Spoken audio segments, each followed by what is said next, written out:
Hoje é dia 21 de agosto de 2020 e estamos comemorando o aniversário de Itaporanga, São Paulo, minha terra.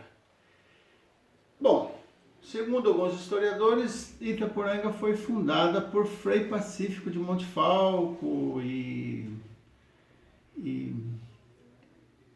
não pelos índios guaranis. Simbora refletir um pouco sobre isso.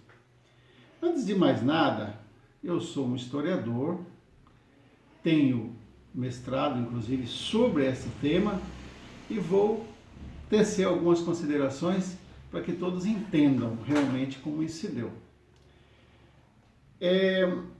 Barão de Antonina era um grande comerciante de moares, senador importante do Império.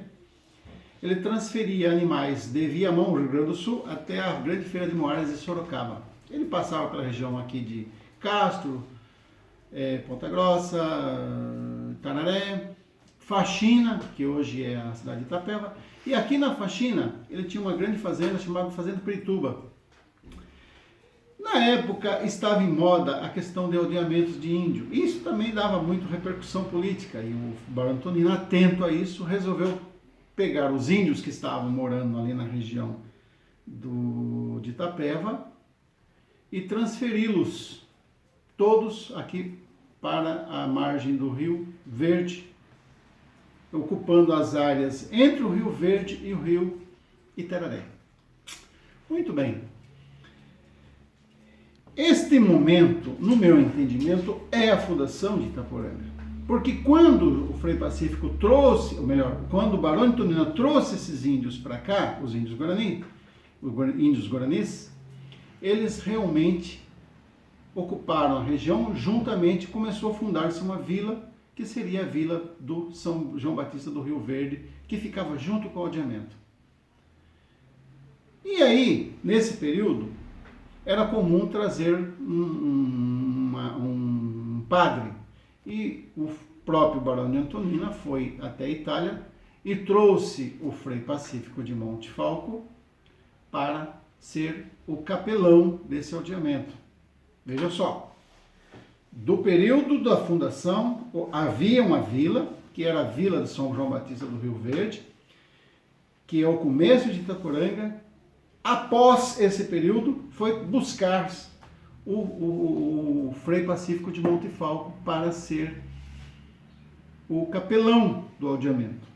Inclusive, o Frei Pacífico de Montefalco foi embora porque o governo não pagou os seus salários. Vamos falar o que os documentos dizem. Por que não pode ser os índios guaranis os fundadores de Itaporanga? Por que o Frei Pacífico de Montefalco, quando chegou aqui, já existia uma vila, ele é o fundador de Itaporanga? Porque ele era branco e católico. Aí, claro, colocaram o Frei Pacífico como fundador de Itaporanga. Os documentos, quem quiser pode abrir minha tese de mestrado na Universidade Estadual do Paraná, está lá, e vocês vão ver que nenhum documento está provando que foi Frei Pacífico, e sim os índios guaranis, os grandes fundadores de Itaporanga. E por que não os índios, que foram expulsos, inclusive, com força política da Igreja Católica, os últimos índios foram expulsos em 1912, residiam aqui. Eu tenho documentos que provam, por exemplo, que aqui próximo do Banco do Brasil era a sede do SPI, que inclusive auxiliou a expulsão dos índios até a fazenda Araribá, perto de Bauru. O que acontece? Porque os índios são os grandes deserdados da história. A igreja passou a ter esse papel de extrema importância como fundadora, como mestra da fundação de Itaporanga, com um grande preconceito em favor dos índios guarani, que são os grandes fundadores. Então, ao meu entendimento, não é Frei Pacífico, mas sim os índios guaranis, que merecem todas as nossas homenagens. Inclusive estão de volta para Itaporanga. O Frei Pacífico não pode ser o fundador de Itaporanga. Eu sustento isso, inclusive, numa tese de mestrado. Quem quiser ver, vá lá e veja. Ok?